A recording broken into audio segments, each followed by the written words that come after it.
Welcome to ANTONBLAST. This is an explosive 2D platformer developed by Summitsphere that's all about destroying as much stuff as possible. I have been incredibly excited for this game ever since its Kickstarter campaign. Even after acting as one of its community playtesters and playing it for months on end, my hype for it has yet to die down. In this video, I will be taking you on a journey through every single level and boss this game has in store.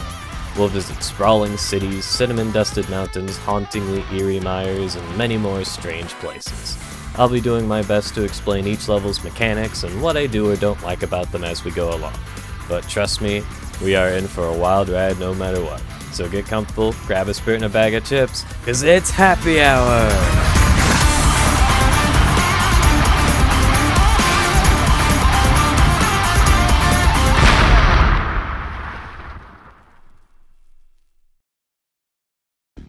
After choosing our character, we're given the game's plot. The almighty Satan has discovered the one man redder than he is, Dynamite Anton. Jealous of Anton's rosy tone, he hatches a plan to siphon Anton's redness and become the reddest being on and/or in the planet. His army of moles make their way up from hell and into Anton's apartment, where they quickly find and steal Anton's collection of booze. The Dynamite Man becomes furious after the moles leave, and he vows to find whoever stole his spirits and blast them into teeny tiny little pieces, thus starting our adventure. Welcome to our first level, Boiler City. The rooftops of this grimy city's buildings serve as both the introductory level and places for Anton to wreak havoc. The most important of Anton's moves is the clutch, where Anton charges forwards and bashes anything he hits with his hammer. You can chain clutches together into a boost chain, each successive clutch giving you a boost in speed, though your speed maxes out after chaining about 5 clutches together. If you try to clutch while in the air, Anton will instead prepare for a hammer vault, where he slams the ground with his hammer to spring himself upwards. After vaulting off the ground, Anton will then be spinning through the air with his hammer. During this state, hitting enemies or tough objects like bricks will make him bounce again, but hitting the ground will end the bounce. Lastly, Anton can perform an atomic blast, where he rockets towards the ground and slams into it face first. If started with enough height, the blast will destroy 1-ton weights that send out a shockwave that hurts enemies and destroys weak objects like small crates. After the tutorial, you'll let loose into the city to explore and destroy.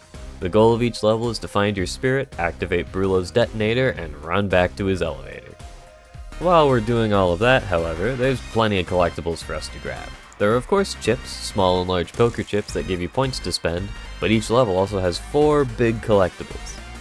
The most important one is the spirit, the main thing we're hunting for. They're usually unmissable, though in a few levels you can avoid them. There's no real point in doing this on a first playthrough since they unlock the way to the next level or boss, but it is a fun challenge. The other 3 collectibles are all bonuses you can completely ignore if you choose to.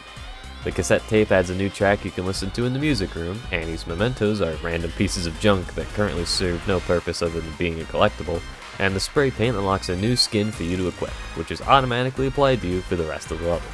I'm not going over every collectible in this video though, I'll save that for a follow-up.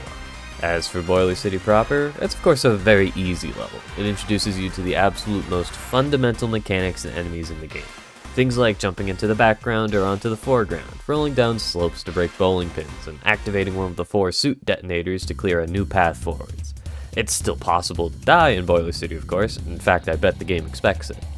Boiler City excels at being a playground, a level that allows the player to roam pretty freely and mess around, trying out all the different moves and how they string together. By the time a player dives into a dumpster and starts wreaking shop inside an apartment building, they're probably starting to get the hang of the movement. They may still fall down a pit, but not only do they get a second chance at it, they learn that there aren't any instant death pits in this game. Soon after we've entered the building, we find our first spirit. Now we just gotta get back to the elevator. Unfortunately, it's not gonna be a walk in the park.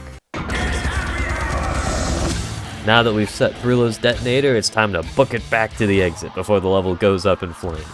Happy Hour is the final part of most levels, tasking us with traversing new and old rooms to get back to the start, all while under a timer. Fortunately, you're given plenty of time here in Boiler City, so you can take the scenic route and watch a blimp wreck the city around you. It's not too long until we're being chased down by this blimp, manned by 4 of Satan's best moles, the Brawlbusters. This section is a tricky platforming section, easily the hardest point in the whole level, but Fortunately, falling down doesn't kill you, just sends you down a slightly longer route.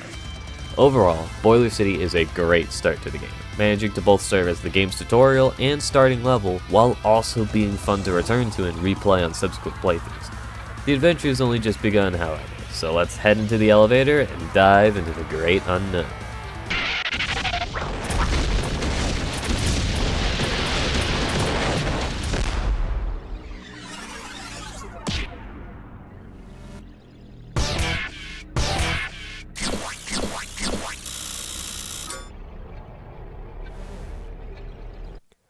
Crash landing into Brulo's casino, the owner doesn't seem awfully happy to see us. This is Brulo, the perpetually sweating business owner who's gonna let us use his casino as our base of operations. Anton may not know it yet, but it turns out the same guys who stole our spirits, Satan's moles, have been running amok in Brulo's various businesses. So, Brulo's giving Anton free reign over the place while he saves his spirits, and if he manages to clear out the moles, Brulo will lift Anton's ban from the casino. Either way, this place reeks, so let's get a move on and head to the next level. Entering the eastern wing of the casino, we're greeted with a level entrance and a lot of fog. Only one way forward then. Didn't expect the devil himself to flash before your eyes? This isn't a game.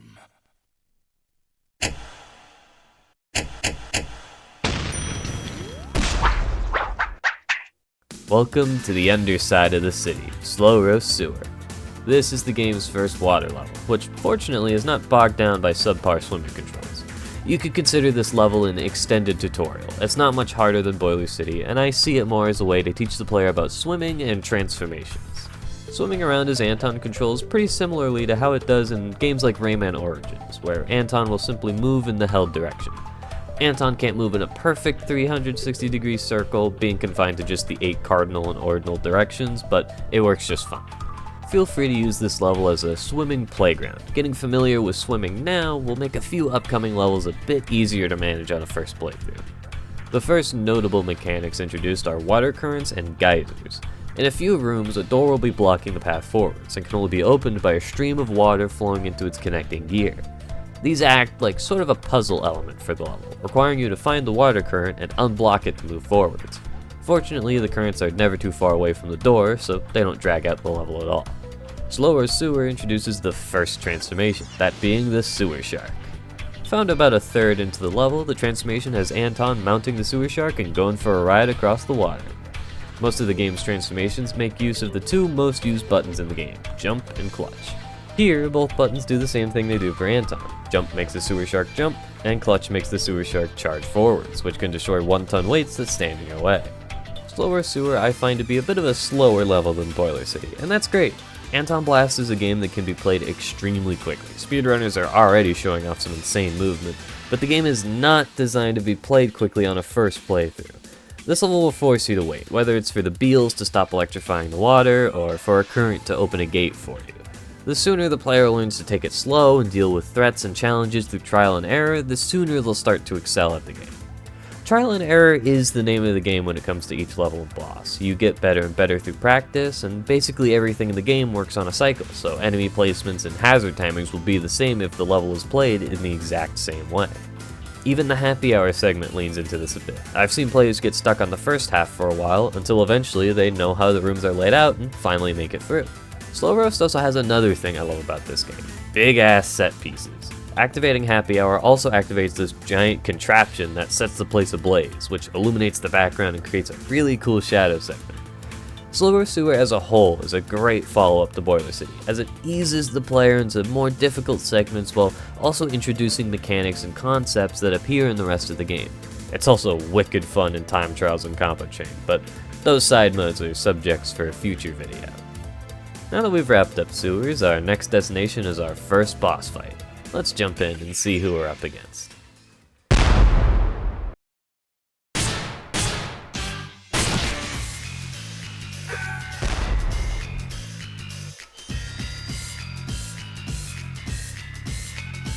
Satan's elite moles have got their eyes on us now. It's a one-on-one standoff against the first bossbuster of the Bucket Brigade, the prideful Brawlbuster. He's a burly one, but not too smart compared to the others we'll see. As the first boss, his pattern is very simple. In fact, he'll use the same moves during each phase. At the start, he'll dash forwards towards you before using the ring's ropes to charge at you. After charging once, Brawlbuster will stop and pose for the fans, giving you an opportunity to use the ropes against him and deal some damage. From then on, the lights will periodically dim and the stage will be illuminated by just a few spotlights, which can make it tough to see what he's doing. Next hit point, he'll try and stomp you before charging, then he'll try to catch you off guard with a shockwave. After each successful hit, he'll start charging more times, each one being faster than the last, so stay on your toes. Brawlbuster is a simple boss, sure, but he can still trip up and squash new players if they start panicking. My biggest piece of advice is to jump or hammer bounce over him if he's moving on the ground, and to move under him while he's jumping. He may try to juke you while jumping by staying in the same spot, so keep a sharp eye out for any horizontal movement he does. For his shockwave, I start a hammer bounce while he's hanging above the center of the ring, right before he drops down. That should dodge the shockwave every time. After getting him down to one hit point, he'll fly into a rage and start swinging a chair at you. Just lead him over to the rings and bait him into hitting. That'll stun him and allow you to land the finishing blow.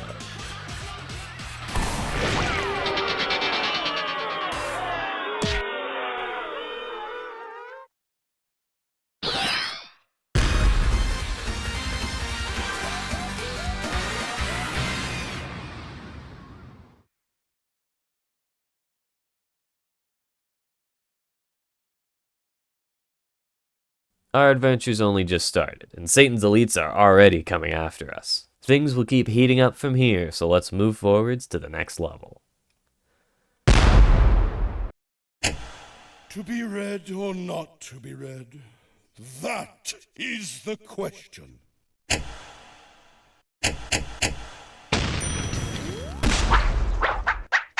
We've arrived in the scenic Cinnamon Springs, a series of cinnamon-dusted mountains littered with painfully hot lava. Lava is a constant hazard throughout the level, especially in the first half, but fortunately it's not an insta-kill. Cinnamon Springs also introduces a bunch of mechanics and hazards, enough that I'm not even going to attempt to list them all. I've done that before, and it did not turn out well.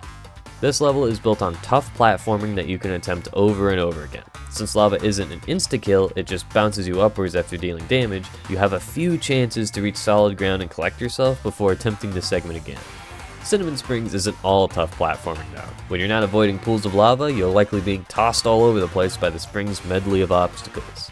I really enjoy being ping-ponged around like this, whether it's from a series of wobble drops that bounce me up a vertical shaft, or cinnamon sticks that fling me across a gap, or the brand new tornado transformation. While in the tornado transformation, you'll be constantly moving, and can speed up by holding the clutch button. You can't change direction while spinning, instead you'll have to ricochet off of a wall to turn around. Careful though, you can only ricochet twice, hitting a wall for a third time will end the transformation. The tornado transformation is also the only way to destroy golden tornado blocks, which either block the path forwards or hide the rooms containing secrets and collectibles. I know I've been singing a lot of praises, but Cinnamon Springs is, if I'm being honest, my least favorite level in the game. Not that it's a bad level, I think it's pretty good, I just enjoy every other level a lot more. My favorite levels in this game are the ones with great flow, as in there are rarely any moments where I have to stop and wait. The longer I can keep moving without stopping, the more fun I tend to have. The first half of Cinnamon Springs has great flow, there's barely any stopping points, plenty of things to destroy, and nailing the movement in certain rooms feels fantastic. But the second half is where things start to slow down, as we're introduced to timed platforms. Now, I know that just a few minutes ago I mentioned how important it is to learn when to slow down, especially on a first playthrough, but I think these are two distinct types of slowing down. In most levels, the parts where you have to slow down are mostly just to avoid hazards you would otherwise take damage from. The important thing there is that you don't have to slow down, you can just tank the damage and keep progressing in the level. With the platforms in Cinnamon Springs, I have to slow down if I want to progress, and that feels a whole lot worse to me than slowing down to avoid an obstacle. But, as I've played this game more since its launch, I've found that the timed platforms pose an interesting challenge as I start optimizing my movement and levels. Since I'm trying to go fast, I have to figure out how to either match a good platform cycle or skip it entirely. Cutting out extra jumps by hammer bouncing or abusing the extra height from an anatomic blast to get atop a platform has been very fun to plan out. Once the happy hour starts, there aren't any more timed platforms to worry about, just a rush back to the start. It's similar in style to the first half of the level, but it does require some of the precision that the second half does. Nothing like waiting for timed platforms, but you will have to dodge and weave around obstacles and through zigzagging hallways to reach the elevator. Overall, I do enjoy Cinnamon Springs. Its first half is super fun to blaze through, and while waiting on timed platforms can be kind of annoying, I've started to have my own fun with it by taking advantage of Anton's moveset. On the bright side though, things will only go up from here, especially since we're headed into one of my favorite levels.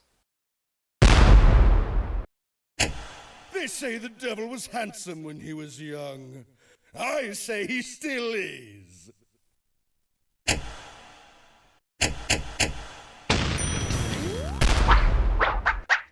Here we are in the deep subterranean caverns of Bomb Candy Mines. This level also features lava, though it's lime flavored this time. Bomb Candy Mines is all about going back and forth, heading down one path and looping back around to clear the way forward. And that starts with both a detonator and a new mechanic, dice blocks. Dice blocks are obstacles with two states, either active or inactive. While active, they're completely solid and will act like walls or platforms, and while inactive, they're intangible, but an outline of each block shows where they are. The two states can be swapped between by hitting a dice switch. Dice blocks are mostly used to prevent progress in the level until the corresponding switch has been hit, which is usually nearby in the same room or an adjacent room. Bomb Candy Mines also features the titular bomb candies, explosive bundles of pop rocks that detonate after a short time, but will also explode and destroy any bomb blocks they come into contact with. Similarly to dice blocks, these are also used as a sort of puzzle, though these can be trickier to work with since you have to whack them with the clutch to move them around. Sliding into bomb candies will launch them higher than the clutch does, which makes certain shots much easier. Halfway through the level, we reach the core, effectively the center of the level. From here, we'll travel down 3 different paths to activate the detonators at the end of them, before heading back to this room and entering the next path. This is where the level's back and forth design really shines through, as each path is distinct from one another in the threats and challenges we face before looping back to the start. The Heart Path features more bomb candies and the introduction of 8 balls. The Club Path features giant crabs that lob explosive candy at you, along with an ominous message that reads, "Don't be a fool, beware the ghoul." Strange. Anyway, the Spade Path introduces the bomb transformation, which has Anton be squished down into a very bouncy bomb. Pressing clutch will make Anton dash forwards, while pressing jump makes Anton slam to the ground before jumping back up with increased height. The bomb transformation is the one big reason I love Bomb Candy Mines. It's very fun to control and get the hang of. Slamming down onto a slope will make Anton bounce in that direction, so there's a lot of fun momentum-based shenanigans to be had. It also just sounds great, like a basketball or one of those red wall balls you'd throw against the wall as hard as you could. This is a level with great flow all throughout. I can only think of a couple spots where I have to stop and wait to progress. I feel that the bomb transformation actually twists the level's flow into more of a rhythm. With how punchy the sound effects are and how easy it is to soar through the air after bouncing on the slope, it feels more rhythmic than standard level movement, even with the rhythm of timing clutch boosts. Bomb Candy Mine's Happy Hour sequence is the first one that feels very tense, as you're constantly being chased down by a wall of lava in each room. The lava will back off for a bit if it hits you, which thankfully gives you a chance to reorient yourself and gain some distance on the lava. The escape sequence also takes advantage of bomb candies to add more tension, forcing you to quickly break a nearby wall to progress before the lava catches up. All in all, I love Bomb Candy Mines. It's easily my favorite early game level. A mix of smooth flow, fantastic music, and a bouncy transformation make it a blast to play through every time. Now it's time to cap off the casino's eastern wing with a big, bombastic boss battle. Before we can fight, however, Satan himself pops up to see Anton in person. After mentioning that he wants to gather the spirits, Anton finally figures out who stole his precious booze. Before he could start throwing hands, though, Satan leaves as quickly as he came, leaving a pissed-off Anton to fight whatever lies ahead.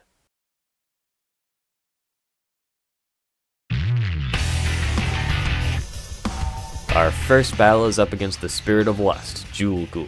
This giant drooling ghost is the first of 3 big bosses.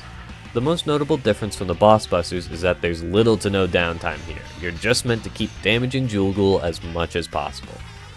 Ghoul has a series of attacks he'll rotate between, typically doing each one once in a cycle. Get punch, fire a bullet from his gun, take a puff from his cigar to blow flames at you, crush you in his hands and give you the tornado transformation, and call in a minecart to catch you off guard. I've found he usually does the minecart last, at which point he'll head off screen and reset for the next cycle. This first phase is incredibly fun and chaotic, especially if you're unrelenting in your attacks. Ghoul himself is a fantastic design. He looks so sleazy and shady, absolutely perfect for the embodiment of lust. As for tips to dodge his attacks, keep off the ground as much as possible while he's winding up for a punch, and stick close to him when he brings out his gun. I focus entirely on dodging the flames during his cigar attack, but if you're feeling confident, you can toss in some clutches to sneak in a few hits. Stick to the sides of the arena when he brings out the cars, and watch out for the falling crystals from the minecart. Regardless of your dodging skills, if you keep bashing him, you'll eventually knock him down to phase 2.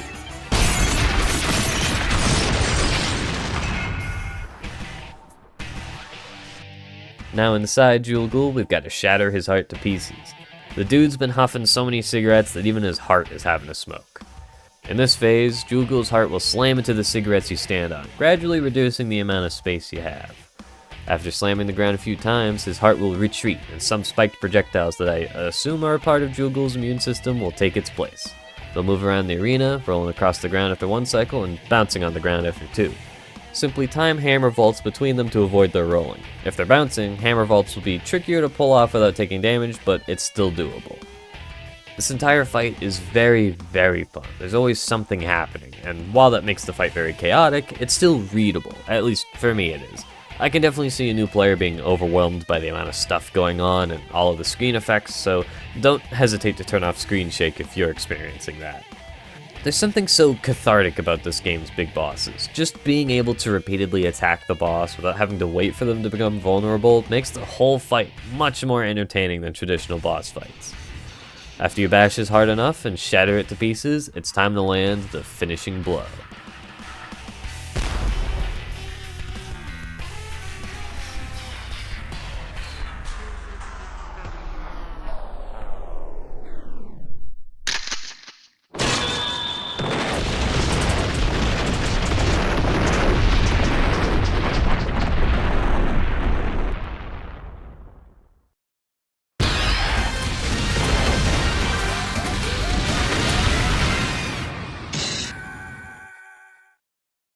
And that caps off the entrance hall and eastern wing. A great start to the game that gets you comfortable with it while preparing you for what's to come.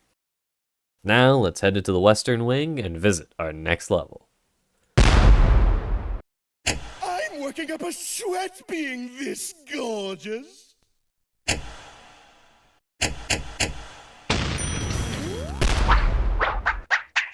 Our next stop is the Big Bath. Bit of a goofy name, huh? This level takes place in a giant pool, and things start off slowly at first. The path forward is blocked by a wall of club blocks, so we slide down a ladder, hit the detonator, then walk back and drop down a hole.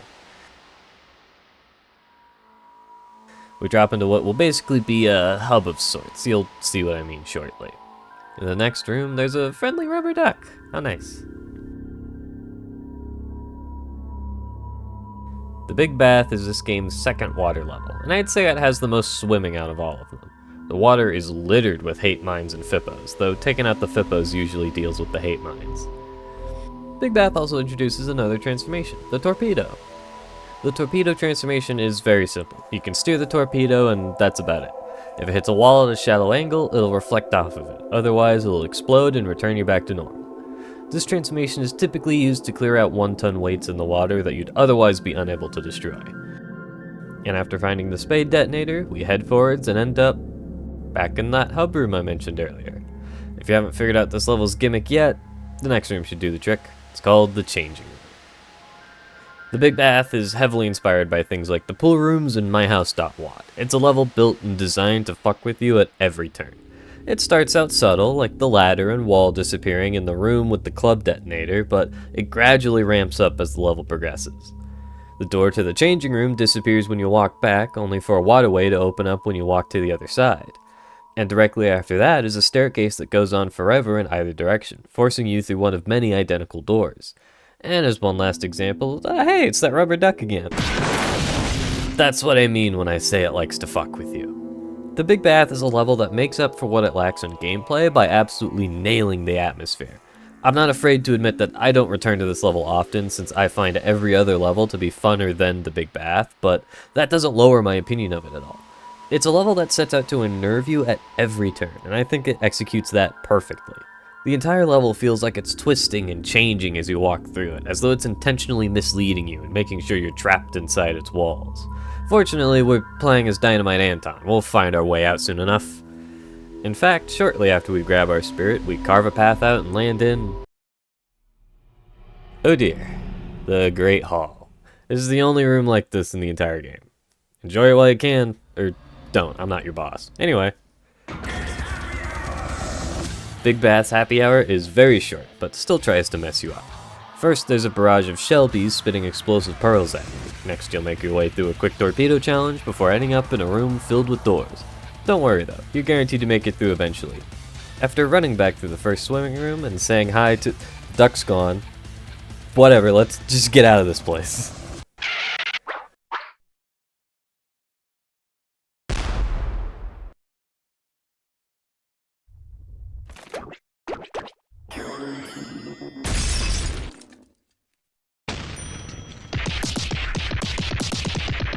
Say hello and goodbye to the Hellovator.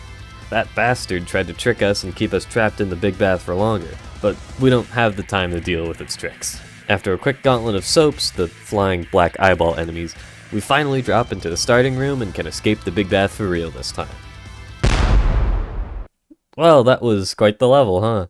Big Bath isn't a level I return to often, but whenever I do, I make sure to enjoy the atmosphere. Now let's keep moving, we've got a boss buster to beat.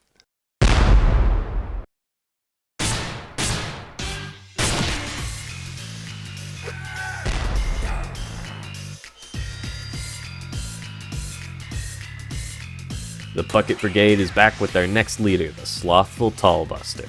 I'm not kidding about him being lazy, he'll fall asleep if you don't do anything at the start of the fight. We can wake him up by bashing the cauldron full of lava above him. From then on, he'll be moving between the background and foreground, lobbing bombs and ballbusters at you. The next 3 hits are all very similar. Dodge the bombs until the jump pad reappears, then jump to the same layer as Tallbuster and hit the lava he's sitting under. Once he's down to 1 health, he'll start moving between his 4 spots erratically, giving you a much tighter window to hit him. Tallbuster is a very short and very simple boss fight. He effectively has 1 move, and only starts taking the fight seriously when he's about to lose. It's very fitting for a character meant to be the embodiment of sloth, even if it makes for a rather simplistic boss fight.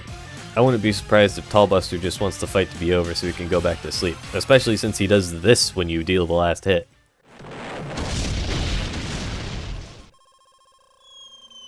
He calls in a giant mass of bombs to either squish you or blow you to pieces, but unfortunately there's plenty of gaps for us to squeeze into. Once the bombs settle down and come to a stop, just bash them once and launch them Tallbuster's way. A simple fight to be sure, but a welcome one.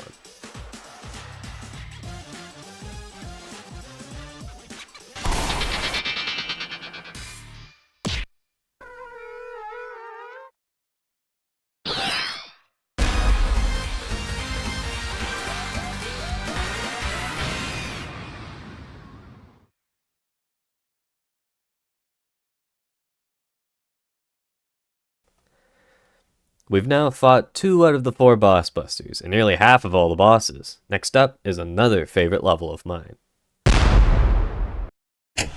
He loves me not. He loves me.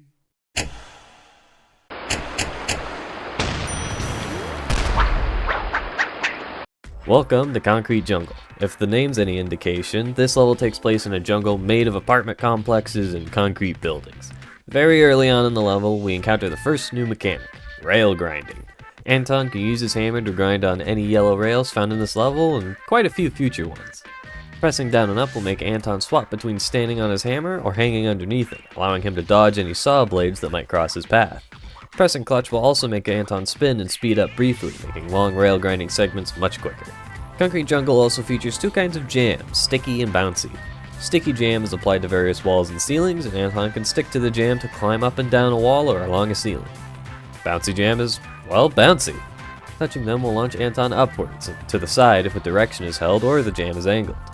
The last mechanic I need to bring up are the throw gorkies, green monkeys that will grab Anton and toss him in whatever direction the player holds. All of these mechanics combine to give Concrete Jungle a fantastic flow.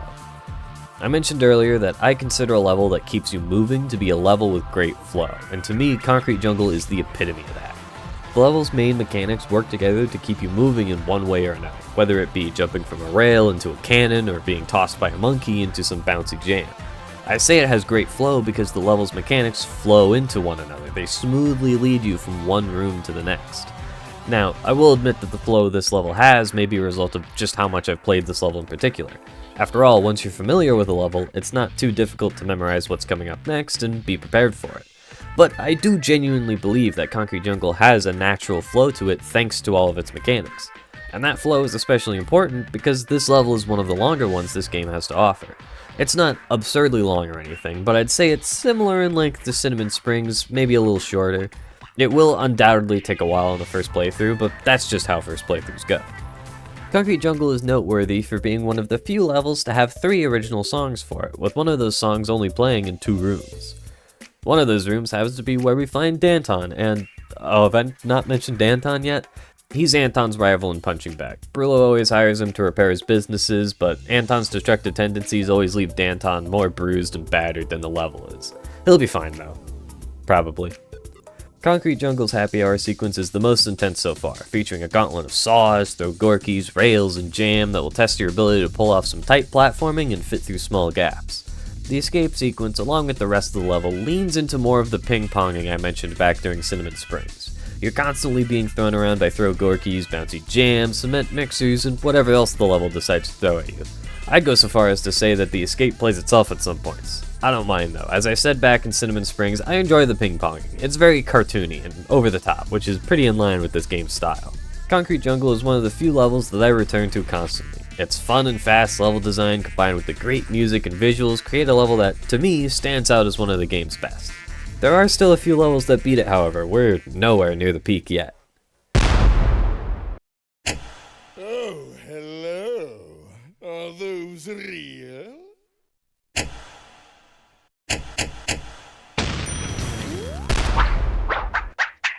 Watch your step. Pinball Mire is filled with mud that'll drag you into the murky depths if you're not careful. The mud is the only true insta-kill this game has, but you're given plenty of time to mash jump and escape certain doom. As you might be able to tell, Pinball Mire takes place in an eerie mire that has you running atop a series of rickety old piers. The mire has a few nasty inhabitants, most notably the crocodiles and mud hands. The crocodiles have 2 versions, alive and dead. Living crocodiles act as platforms, though they'll sink into the mud if Anton stands on them long enough. Dead crocodiles act like bounce pads. They'll spring the player back up and will not reset their state, so be careful when trying to escape the mud.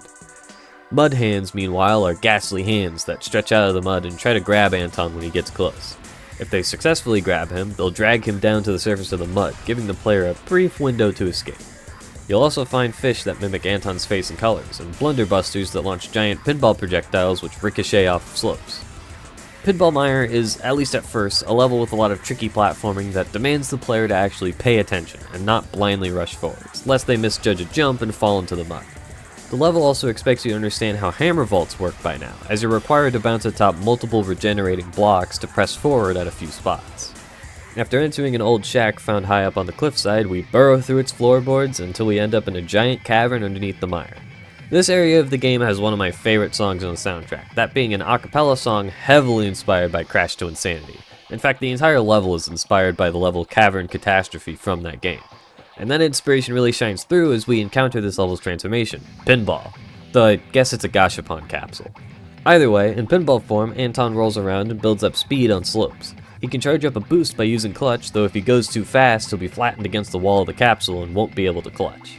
It's a simplistic transformation, but that's for good reason. Pinball Mire features giant pinball tables made out of old boards and filled with all sorts of bumpers and hazards.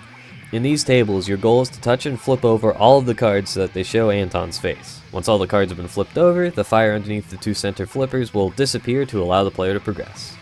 In order to touch the cards, the player needs to use the jump button to activate the flippers and launch Anton around the table, hopefully into some cards. The flippers have a stickiness to them and will slow Anton down as long as he's touching them. This makes it much easier to aim your shots, though there's a limit to the flipper's stickiness and going too fast won't slow you down. These pinball sections are odd and honestly pretty tough, but still a lot of fun. The pinball controls can be pretty hard to get down at first. It's not one-to-one with what real pinball is like, but it's close enough that most players should clear the first 2 tables with no major problems. The third table will likely give some players trouble, as it's the biggest so far and requires you to activate the remaining 3 detonators to access all the cards. Pinball Mire as a whole is a strange yet fun level. It's set in a seemingly haunted mire that features giant pinball tables and is backed by a cappella music. And yet, that just makes it all the more memorable to me. Pinball Mire stands out quite a bit from the other levels, and I think that's due in part to its position as the game's 7th level. It's smack dab in the middle of the game, comes after a fun but still fairly grounded level, and is followed up by a chaotic boss fight. And yet, it chooses to do its own thing and be as weird as it wants to be. If the Big Bath is a sign that things can get weird, Pinball Mire is a warning that things will get weird from here on out. But first, let's go take a look at that boss fight I just mentioned.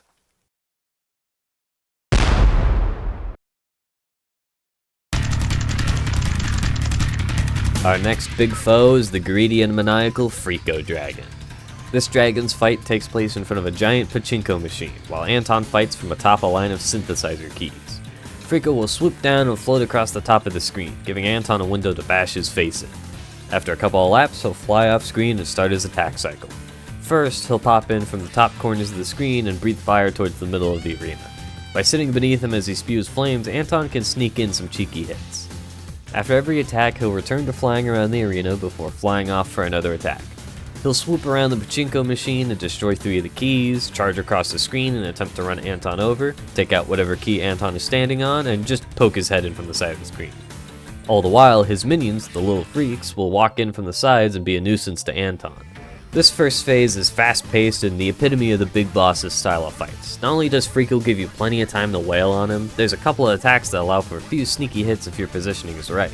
Freako likes to attack quickly, however, so if you're not confident in hitting him, just wait until he returns to flying around the arena. After you take out his last bit of health, he'll slam into the pachinko machine, making it spew pachinko balls onto the arena until Anton falls into the pit below.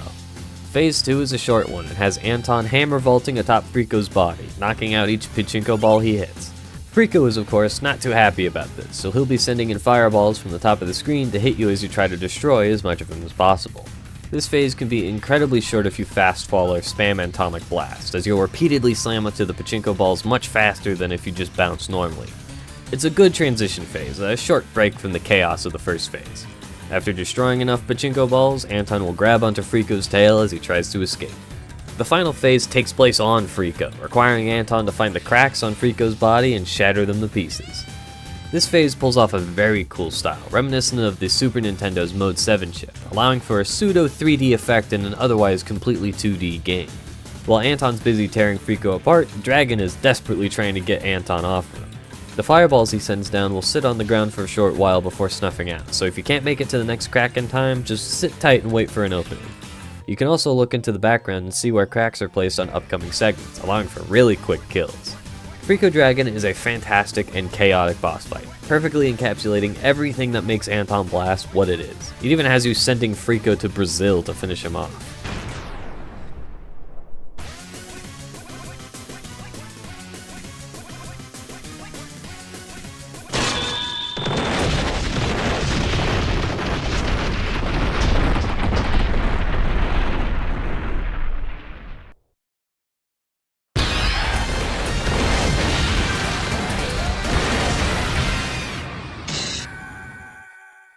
Now that Freako Dragon has seen the consequences of his greed, it's time to head off to the next part of Brulo's Casino.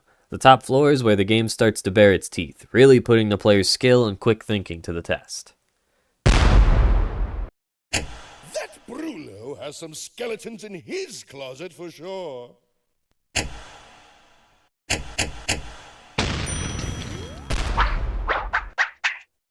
It's time to go on a bit of a shopping spree at the Mad Mall. This level starts out very chill, just a nice, quiet evening in Boiler City. We'll have to bash through a line of wrecked cars to make it inside, but once we do, we'll find a fairly quaint little mall. Just a few enemies and chips lying around the escalators. It's not until we unblock the vent and head in that things start to heat up. It seems our spirit has been locked away in the mall's vault, and the mall goblin is trying to steal it before we can. We're now given a choice between 4 different gauntlets, at the end of each being one of the 4 detonators we need to set off to open up the vault. We've got about 2.5 minutes to pick a gauntlet, reach the end, and set off one of the detonators. Let's go in order.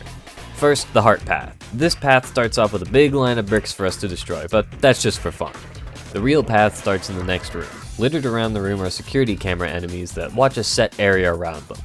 If Anton enters their line of sight and stays in it for too long, the camera will flash and stun Anton in place for a second. Fortunately, we can knock the cameras out of the wall or ceiling by hitting them, revealing their legs and fashionable underwear. We'll also encounter keys that act much like bomb candies. We're required to launch them towards a locked gate to open the path forwards. This path is one of the more difficult ones, as the cameras can get real annoying if they keep locking onto you and stunning you in place. If you can make it through the gauntlet of cameras, a quick platforming challenge leads us to the heart detonator. The diamond path takes us to the shooting gallery, but we'll have to play a bit of Hogan's Alley to continue forwards. The shotgun is activated through a hit with your hammer, and you've just got to shoot the green bandits while avoiding the red civilians. Enemies like Brawlbusters and Vexmen will try to get in our way, and the bandits will start moving faster and hiding behind civilians to mess us up. Just focus and shoot whenever a bandit is in your reticle. The last shotgun is out of ammo, so we have to head past it and find a box of shells and reload the gun. Afterwards, another quick round of shooting bandits opens the path to the diamond detonator. The club path brings us into the mall's arcade, which is probably the most normal out of all the paths. We just have to hit a dice switch, attack Danton while he's on break, and move around an 8-ball. Once we do, we'll find ourselves in a giant maze of a ball pit. Fortunately, this maze is not excruciatingly long or confusing, it's actually a fairly simple path. Aside from the various dead ends, the only hazard in the ball pit is Barfin' Bob, who sits in place and barfs up blobs. If a blob touches you, it'll grab and eat you, and carry you until it has to despawn.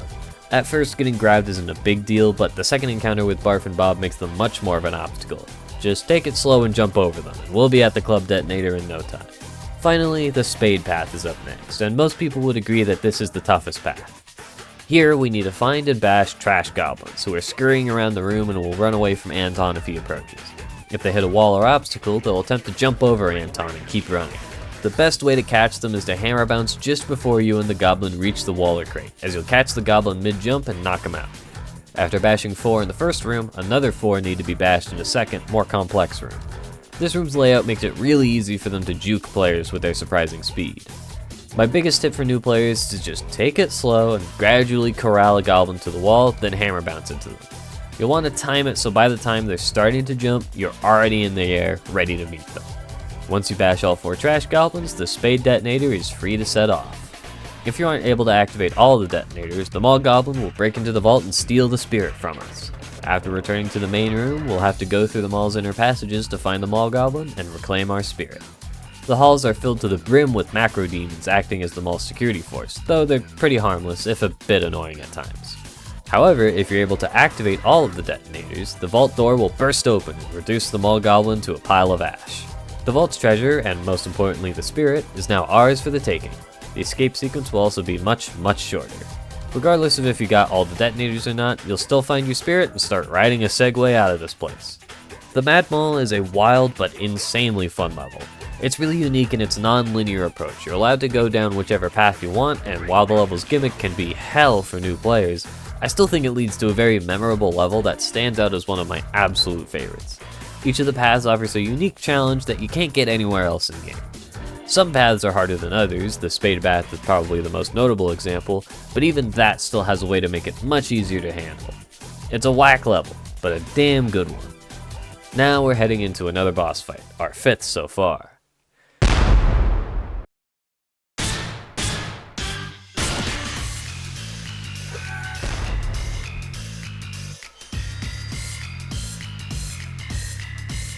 The next boss buster to get trashed is the envious Smallbuster, the Bucket Brigade's small yet smart tactician. She's got an army of machines at her disposal, but that doesn't mean she should underestimate us. For the first phase, she'll build a giant fist that can launch all the way to Anton, but it doesn't seem like she can aim it all that well. Smallbuster will aim directly at Anton to start, then alternates between straight shots and aiming the fist around wildly. Just keep a level head and watch the reticle while moving around the arena. The moment it stops moving, either get out of the way or watch as it misses. After enough punches, it'll get stuck in the screen and we can hit it back at Smallbuster. After each successful hit, Smallbuster will hop onto the foreground with her machine and attempt to run over Anton. Simply hammer vault over her and bash her from behind, after which she'll jump back and build another machine. Her second phase has her launching missiles into the foreground.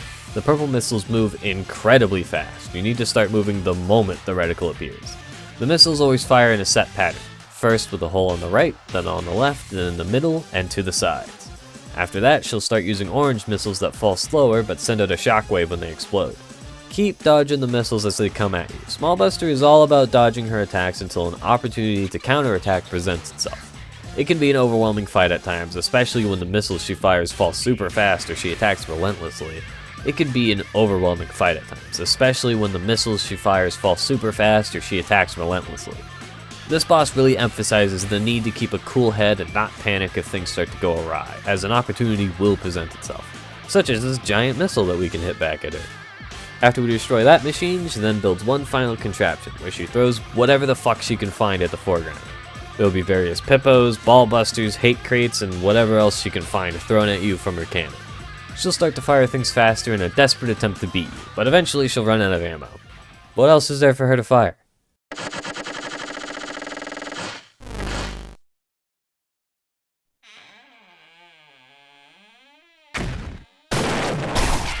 Oh, herself. Well, after she fires herself out of the cannon, we can bash her and send her into the foreground, where she attempts one final stand.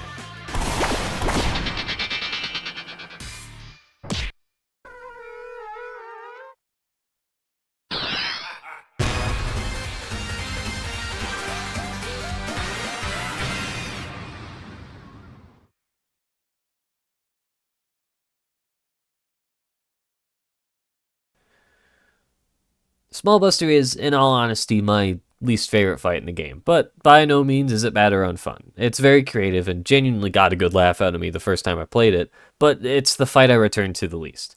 Dodge fests for me are not as fun as bashing in a dragon's skull over and over. Regardless, it's time to head into our 9th level. Do you suppose that Antoine thinks about me?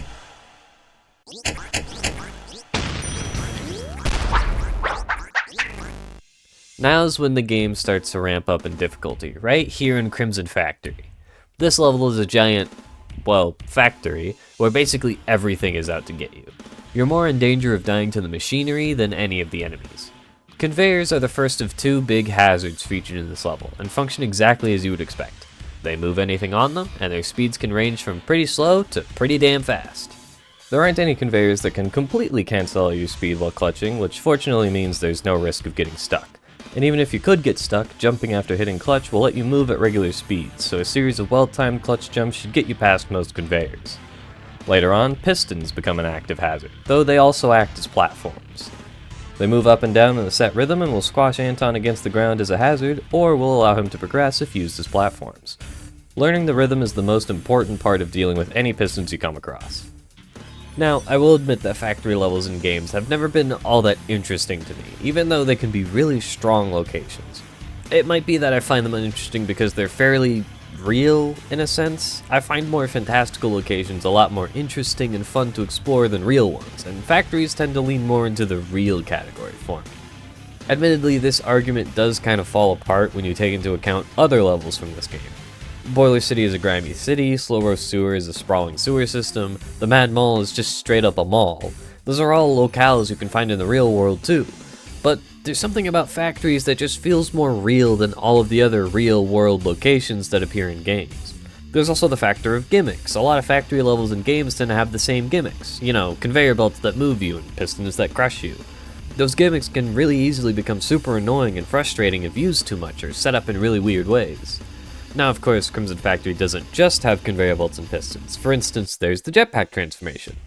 In this form, Anton is propelled forwards by the fireworks strapped to his back, and we can make him rise upwards by holding jump. If there are some 1-ton weights in the way, a clutch will get rid of them with no problem.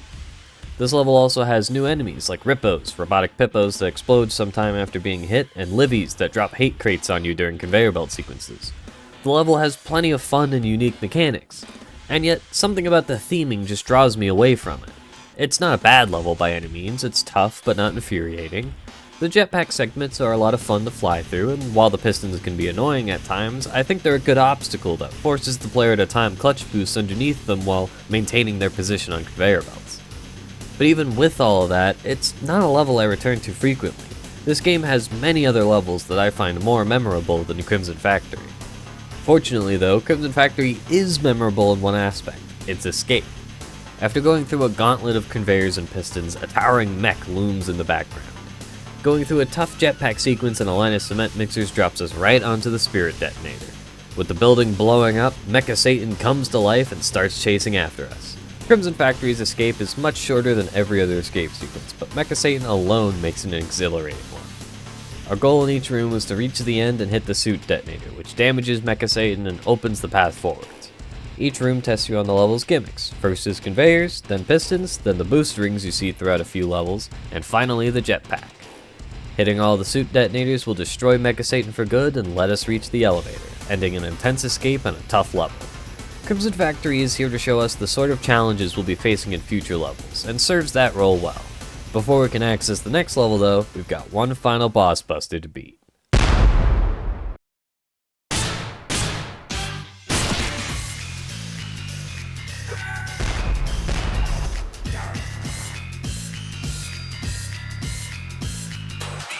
We're up against the fourth and final boss buster of the Bucket Brigade, the stoic and wrathful Maulbuster.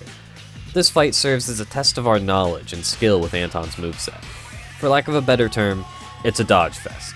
Maulbuster will stand in the background reciting various theatrical lines, which come to the foreground as explosive speech bubbles. You'll have to dodge as many as you can to keep your entertainment meter up. The entertainment meter is the name I've given to the gauge in the top right of the screen. It starts at the comedy side and gradually ticks over to the tragedy side as you take damage. Once Smallbuster is done with her attack, she'll bow for the audience, and their reaction will depend on how much damage you took. The less you got hit, the more tomatoes and food items they'll chuck at Maulbuster, which will make her angrier. If the meter completely ticks over to the tragedy side, the attack will end early and the audience will batter you with thrown food, dealing 1 damage to your actual health. Your goal is simple: avoid as many attacks as possible and let Maulbuster get pissed off. Maulbuster's fight is a very consistent one, largely in part to a bit of an overhaul added in a recent update. It seems like which attack pattern she sends out is dependent on how full her anger meter is, and avoiding all damage will always send you into the second phase after 3 waves of attacks. Her attacks fall into 3 difficulty levels. Easy attacks will usually send out 1 cluster of projectiles at a time and give you plenty of room to dodge, but are exclusive to the first third of the anger meter. Medium attacks usually have metal girders drop on stage to act as platforms, and will have more projectiles overall. The hardest attacks will only appear when Maulbuster is almost completely angry, and will use the most amount of projectiles, making them tough to clear without taking a hit. But, again, if you can avoid all damage from 3 attacks, you'll always see the same easy, medium, and hard waves, and you'll always get sent to the second phase. Once Maulbuster is fully pissed off, the audience will make their exit and she'll launch a giant tomato at you. Now it's a simple game of tennis. Hit the tomato back at her enough times to finish her off. The tomato can bounce on the ground once and gets faster the more you successfully return it. Maulbuster is a good end to the Boss Buster's fight, serving as a check that Anton knows how to maneuver around obstacles with Anton's skills. Hammer vaults and slides are your friend here. They're very useful for passing over or slipping under attacks. The only part of her fight that I really have an issue with is that it doesn't really feel like I'm fighting her until the last phase. I like fights where I'm trading blows with the boss, but Maulbuster and Smallbuster have you dodging more than attacking. Not that they're bad bosses, it's a lot of fun to slip between their attacks and retaliate when the time is right, but for me it makes the boss less satisfying to fight. Regardless, once we've hit the tomato enough times, we'll have bested Maulbuster and can finish off the Boss Busters.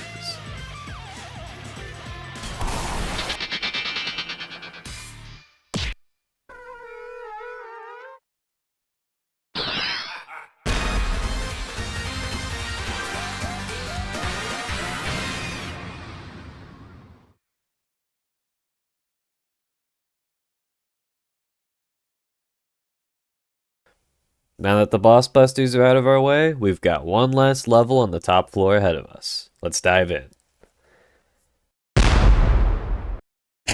Frogs croaking in the lagoon means rain will come soon.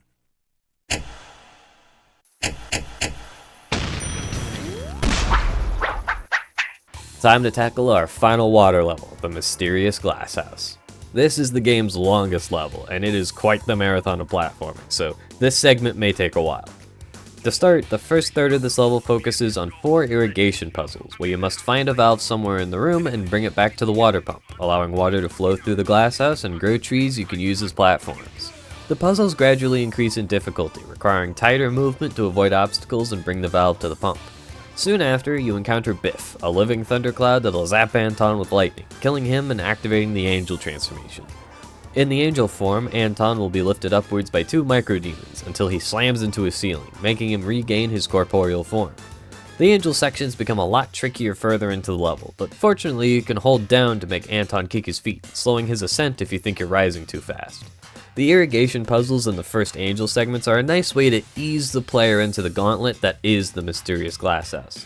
There aren't too many obstacles to worry about, there isn't a whole lot of swimming yet, and the level can test the player on their hammer vaulting skills thanks to the trees. The first long angel section, which comes after the 4th irrigation puzzle, is what I consider the start of the second third of the level. Future angel sections will be just as long and feature even more obstacles, but before those we're introduced to a new hazard, birds. These are man-eating plants that'll snap their jaws shut soon after something touches them. They function as platforms throughout the level, requiring quick thinking and movement to avoid becoming their next meal. Birds come in 3 types, green-yellow ones that bite when something lands on them, pink-blue ones that bite automatically and frequently, and big versions of the green-yellow birds that can be bounced off of. Birds are fun obstacles to platform around, though it can be very difficult to regain your composure and land on solid ground if you get hit by one. The spray cans room in the Mysterious Glasshouse is called Irritating Plant Room for a reason. Soon we wind up underneath the glasshouse, and in one of the trickiest rooms in the game. It's a bit of a gauntlet, requiring the player to jump from rails onto rows of burts and back onto rails in order to progress.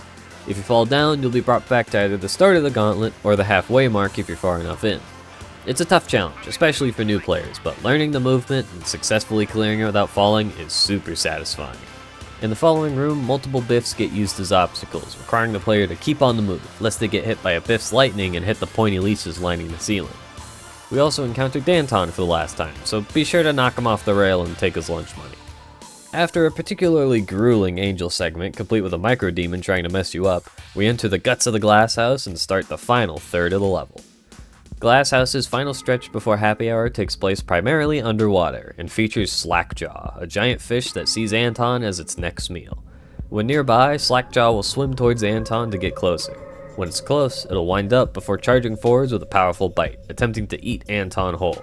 His jaws are so strong, in fact, that it'll destroy any 1-ton blocks it runs into.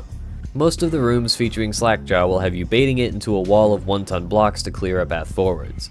These segments can be pretty intense, as you need to move out of the way quickly once he starts winding up for a charge, and you don't have a lot of time to react. But these segments are still really creative and fun, adding yet another jewel to a level already filled with fun and creative segments. The Mysterious Glasshouse is the one level I have a love-hate relationship with. I love the level because it has great music, fun mechanics, and interesting theming and locales, but it gets dragged down by the sheer length and brutality of some of its segments. Now, I love a good challenge in a game, don't get me wrong. I'm glad the level is tough and I'm glad the level is long, but my main issue is that it's both tough and long. I don't exaggerate when I say Glasshouse is a gauntlet. Every time I play the level, I spend on average 10 to 12 minutes on one playthrough, and that's primarily thanks to my obscene amount of experience with this game. First time playthroughs of this level can easily reach around 20 to 30 minutes in length, even longer if the player struggles dealing with new content. But the game is all about trying segments over and over again until you get past it. In fact, a huge part of the post-game is replaying each level and memorizing their layouts. Players will learn how to get through each segment eventually. Fortunately, the length is at least somewhat lessened by the relatively short happy hour sequence. After draining all the water from the tank, we'll soon meet up with Slackjaw again, allowing for one final tense chase. Here, there's no 1-ton weights to have it break. You just have to dodge all the obstacles in your way or pray he loses you early on. This happy hour sequence is not one I really look forward to replaying whenever I'm going through the Mysterious Glasshouse. Swinging in this game is a lot better than so many other 2D platformers, but it's not perfect and I tend to struggle with navigating tight corridors underwater. Unfortunately for me, there are a lot of tight underwater corridors in the segment, and Slackjaw chasing me down certainly doesn't help make it better. This specific segment of the level was the main reason I struggled to beat the stage in combo chain, and I still struggle with getting through this level in that mode, but that's a rant for another video. And once you finally escape Slackjaw, the happy hour is kind of over. There's still a good bit of escape left, but you're no longer being chased by Slackjaw, and you should still have plenty of time to get back to the elevator. This level as a whole is a strange one for me. It's got some really fun, tough segments, but gets bogged down by its sheer length and is capped off with an odd roller coaster of a happy hour. I still enjoy the whole level, it manages to be one of my favorites in the game, but there's various pieces that mess with the whole, you know? In any case, we're done with the last level in the top floor, and we're heading out to our next big boss.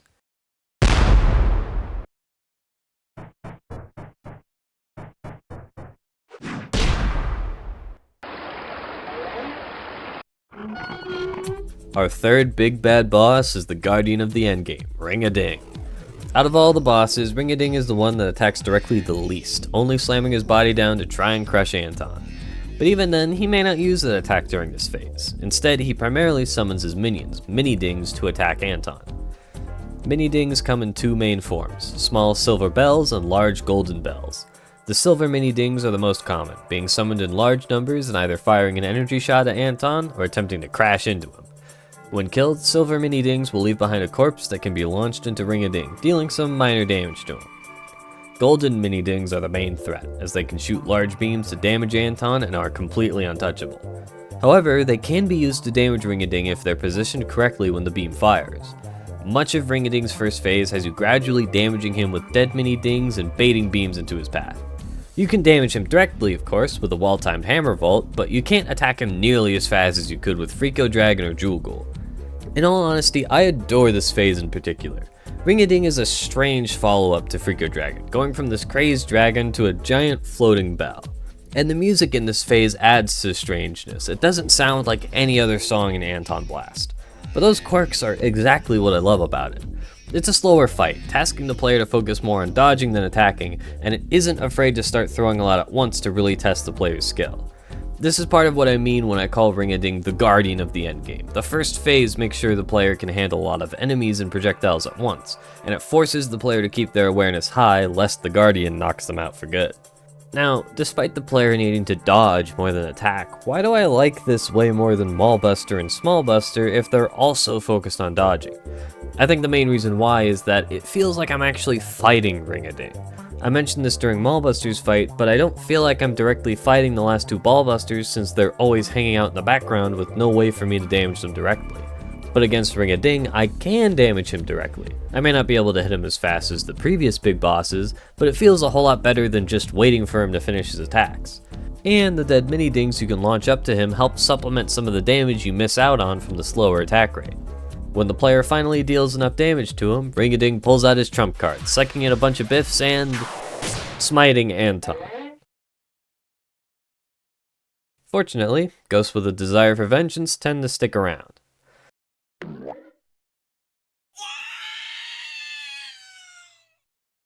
In this second phase, we're being lifted up towards the heavens in the angel transformation, chasing after Ring-a-Ding as he flies upwards.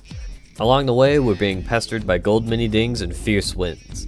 This segment is genuinely all about reacting to what's ahead of you. You can still hold down to slow your ascent, and fortunately Anton is positioned at the bottom of the screen to give you as much visibility as possible. This phase is more bullet hell than anything else. It's not something you'd expect to find in a platformer. It's a bit of a break from the last phase, even if you do have to focus on avoiding obstacles. Once you catch up with Ring-a-Ding, Anton slams into him, recovering his mortal body and starting his crash landing.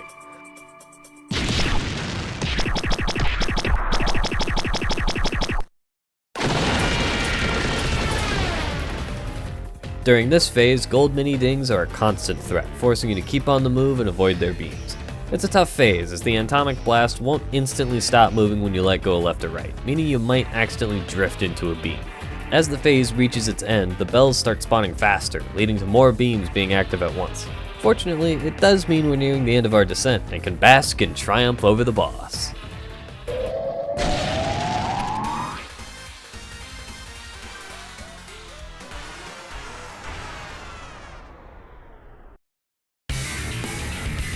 Ring-a-Ding rises in its true form as Seraphim Ring-a-Ding. In this phase, Ring-a-Ding hangs out in the background, watching over the battle. Attacks will spawn constantly during this phase, typically composed of many gold Mini-Dings. Whenever a silver Mini-Ding dies, its corpse will slowly move to the center of the arena before being sucked towards Ring-a-Ding and damaging him. You can make them fall towards Ring earlier by hitting them with a clutch. This phase is tough and intense, getting very chaotic at times with barrages of beams and silver Mini-Dings. One of this phase's attacks features 3 gold mini-dings firing their lasers in a rotating Y pattern, and large silver mini-dings appear so Anton can bounce off of them to avoid the beams. One of the main things this phase does is make sure you can react quickly and are aware of all the tools at your disposal. The Y-beam attack in particular requires you to know how to fast fall during a hammer vault, otherwise you'll get hit by the beam above you as you try to reach the ground. Ring-a-Ding's fight as a whole is making sure you're well equipped to handle the final stretch of the game, which contains the toughest levels it has to offer. That, combined with the odd atmosphere of the first phase, and the insane twist of the final phase, makes Ring-a-Ding my absolute favorite boss in ANTONBLAST. It's tough, it's strange, and it's got some damn good music. What's not to love? As the final silver mini-dings hit Ring-a-Ding, he decides to try and finish the fight for good. Ring-a-Ding flies off screen before dragging the moon down and checking it at Anton.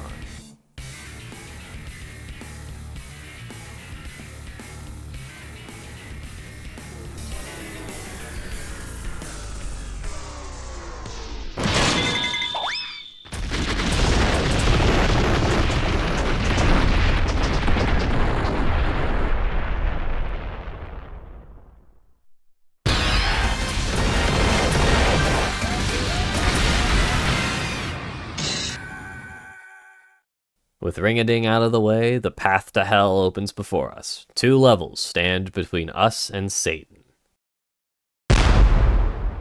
The devil leads him by the nose, who the dice most often throws.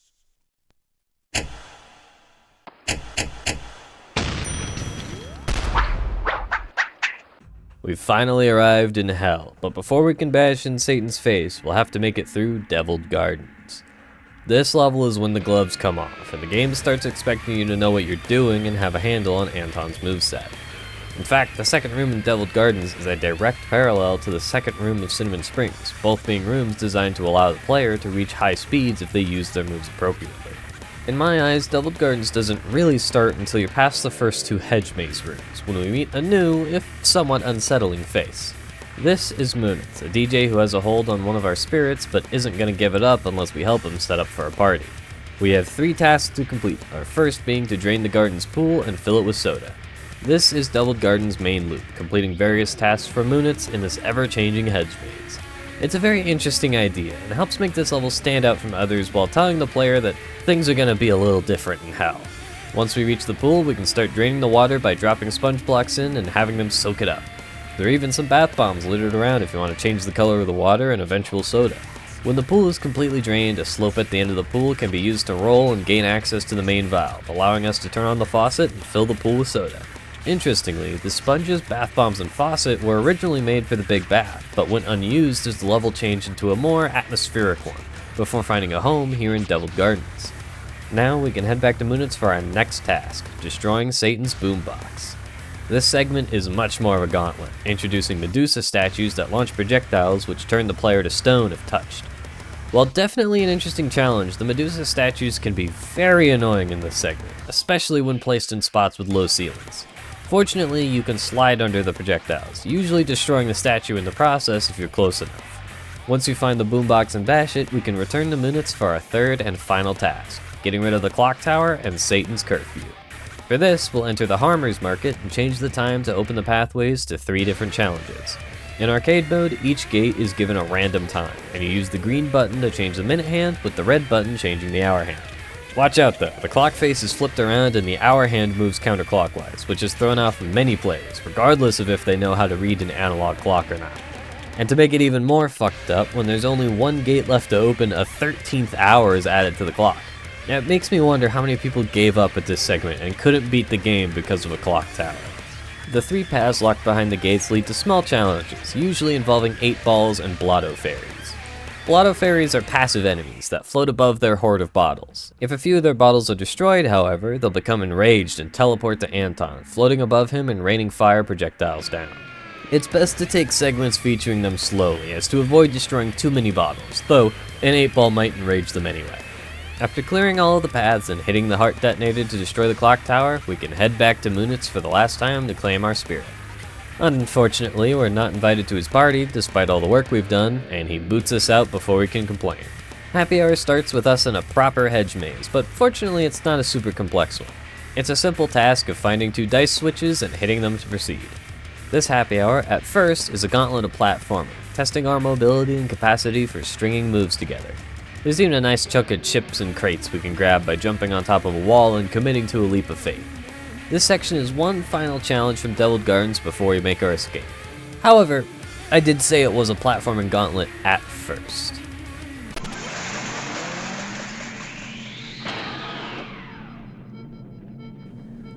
Introducing the Brawlbuster mech, the final transformation introduced in a level, and our reward for making it through the garden's maze of challenges. This big, mean machine is completely invulnerable to all forms of damage, including blisteringly hot lava.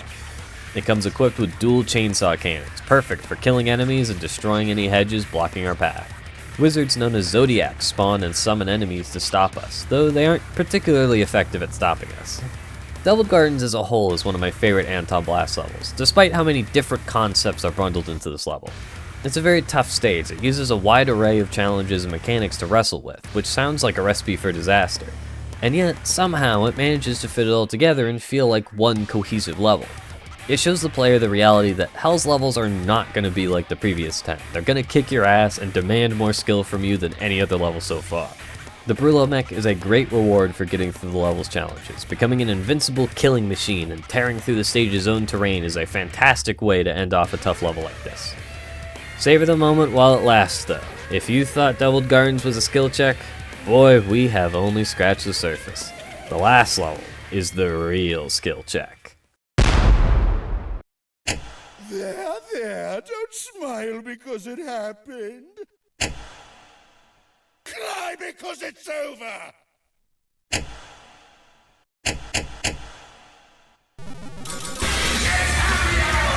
Our final level is in Satan's abode, Hell Manor.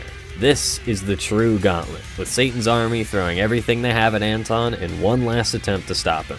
Unfortunately for them, Anton's more pissed off than he's ever been before, and he'll tear through Satan's mansion until he takes back what belongs to him. Hell Manor takes place entirely during happy hour, giving the player 8 minutes to destroy Satan's home, grab the spirit, and make it back to the elevator. This is by far the hardest level the game has to offer, requiring more out of the player than any level has before, even more so than Deviled Gardens. Each room is its own mini gauntlet of mechanics from all across the game, forcing the player to use past transformations like Tornado and Bomb, and making them deal with returning hazards like Burts and the rubber ducks from the Big Bath. This is a level built to push your skills to the absolute limit. It'll force you to get good at Anton's most important moves. The music is as exhilarating as it is intense, perfectly capturing all of the rage Anton has towards Satan and his army. Speaking of Satan's army, nearly every enemy from Anton's adventure makes their return in some way, even the goons exclusive to the 3 big bosses. And despite it being the last level, Hell Manor has one new enemy to introduce, those being demonic Anton clones that attempt to use your clutch and hammer vault against you. They're nowhere near as resilient as the real thing though, easily being dispatched in a single hit. Hell Manor is a fantastic final level. It's the culmination of everything Anton has been through on his journey. Mechanics, hazards, and enemies from every single level make their return, requiring the player to remember how to control past transformations or deal with old enemies on the fly. It is a level that can and most likely will kick your ass. Even I still struggle in a few segments from time to time, despite how much I've replayed it. You shouldn't be afraid of dying in Hell Manor. It's a level that expects you to die. It even has a checkpoint halfway through the stage, which is the only checkpoint that can be hit during happy hour. On a first playthrough, this level is all about memorizing each room and eventually nailing the perfect run. The level even tasks you with a quick round of pinball as a final test of your pinballing skills. All good things must come to an end, however, and eventually we best Satan's challenges, grab our spirit, and head back to where we started to get out of here.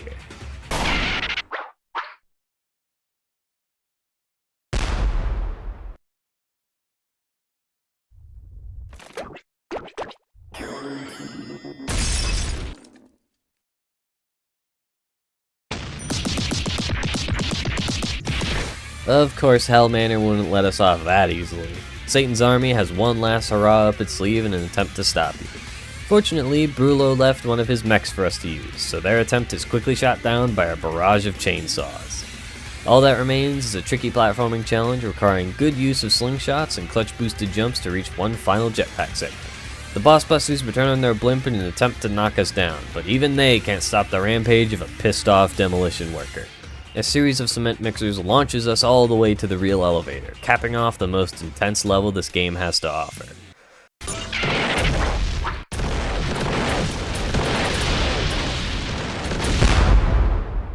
Nothing stands in our way now. It's time to get our revenge on the devil himself. Oh, joy! There's my little red delivery boy.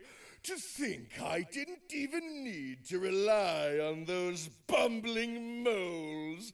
I'll take those, thank you.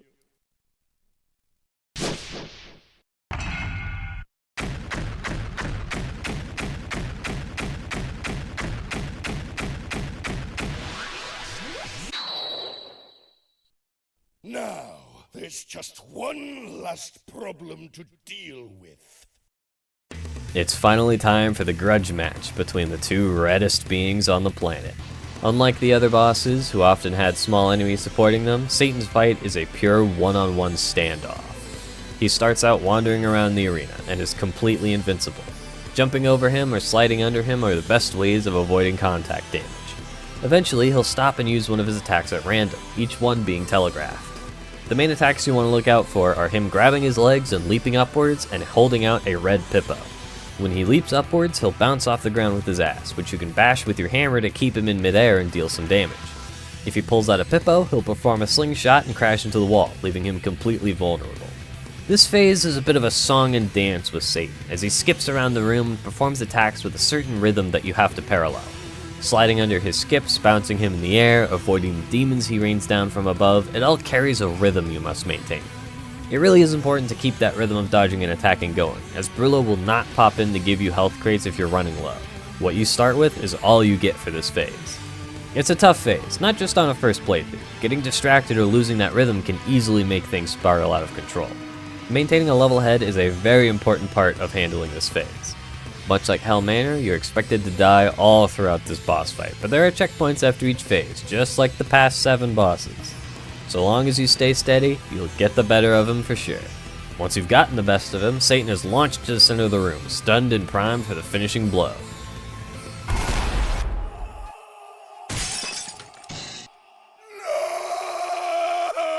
No! My mirror! I've got to get out of here. Satan's making a run for it now, but we can't let him get away. This phase is a short platforming challenge, with a couple health crates in case you were running low. It's a nice break after the first phase's onslaught of attacks, at least until we catch up with him.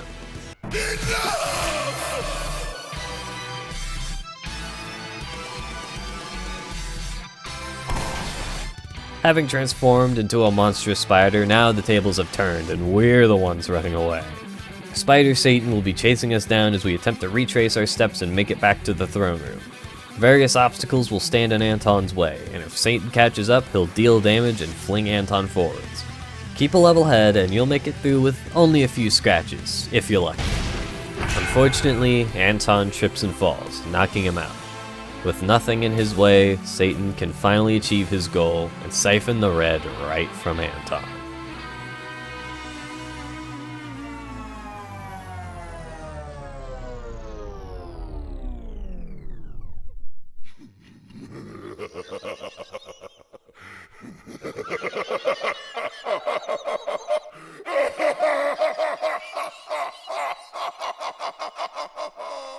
Yes! I finally have all of the red and all of the power.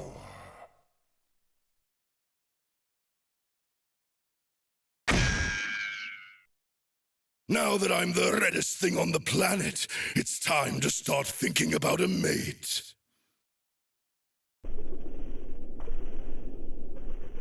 Satan seems to have gotten the best of us, with Anton completely unconscious and powerless. Fortunately for him, the spirits seem to have some power left in them.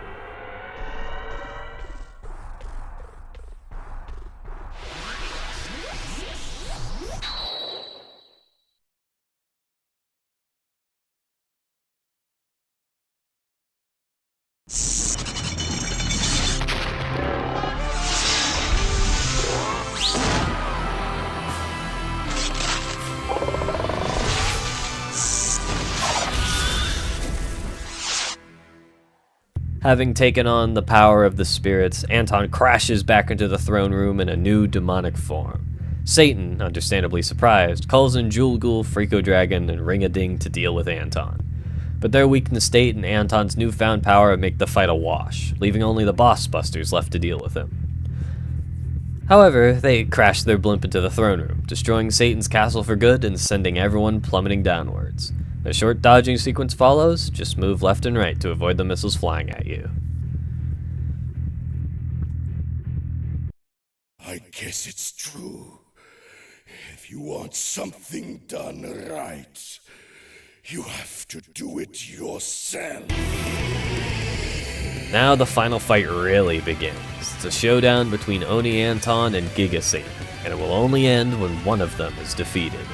Oni Anton's clutch has been upgraded to a fast spin that can be used diagonally and while airborne, allowing Anton to maintain some height and rack up a lot of damage on Giga Satan. Giga Satan's giant size and power allows him to crush Anton like a bug, assuming he can catch it. Staying mobile during this attack is key. Satan only pushes down his fingers after briefly raising them up, giving you time to slip out to safety. Once his fingers are down, you can slam into them to damage the giant devil. When Satan decides he's had enough, he'll move to the other side of the screen and begin playing rock, paper, scissors, launching the corresponding object at Anton. Rocks are the main way you damage Satan here. Hitting them after they bounce will send them back to him.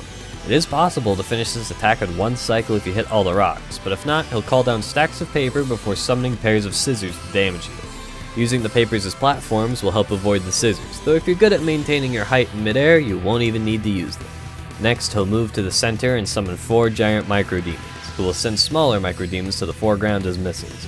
One of them will enter the foreground to attack Anton directly, but hitting them 3 times will send them back to Satan.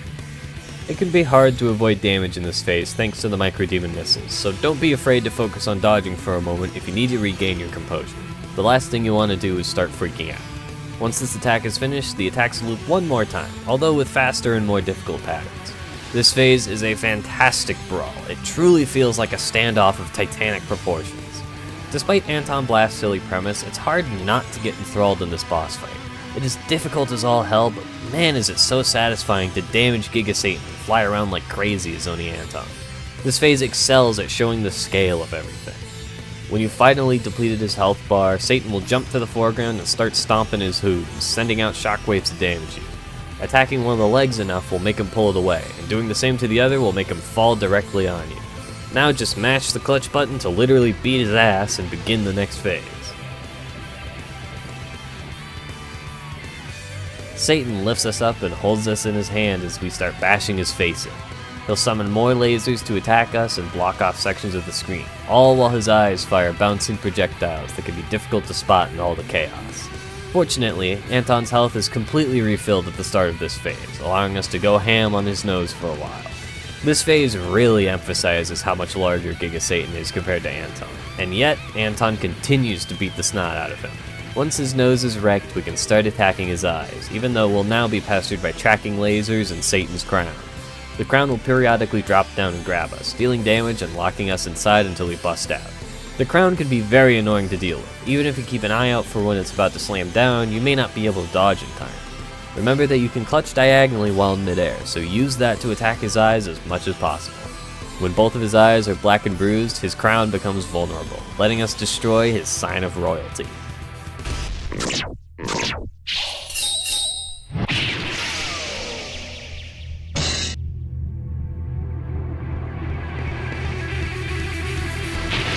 Anton has bested Satan, but hasn't gotten his revenge just yet. This entire boss fight is an exhilarating experience. I couldn't have imagined a better end to a game like this. It's tough as hell, but I'll be damned if it isn't incredibly entertaining. It's a clash between two titans, started over one's jealousy and the other's rage. And yet, there's a clear winner here. Satan can't do anything as Anton closes the distance and lets out all his rage, giving Satan the beatdown of a lifetime and treating us to an incredible ending for this fantastic game.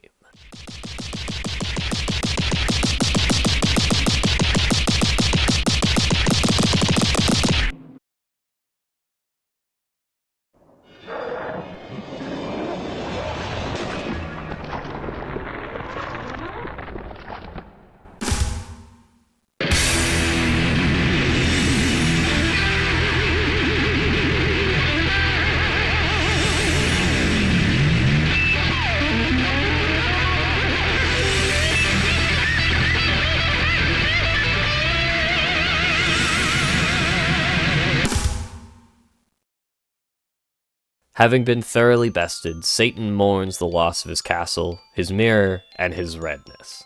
While he does briefly consider moving on and pursuing something new, he can't help but want revenge on the man that ruined everything he had. Satan brings out his Satan switch and vows to blow everything within his kingdom to smithereens. While hell crumbles around them, Anton and Annie are launched upwards, all the way back to Boiler City, right in front of Brulo's casino. Brulo celebrates Anton's victory, but Anton runs back home before the entire place gets blown apart. Oh hey, it's Anton again. Yes! I finally fixed everything! Having made it back home, Anton and Annie celebrate their lives returning to normal with a couple of Anton spirits, ending off their adventure. Ain't you glad, Annie? Yeah!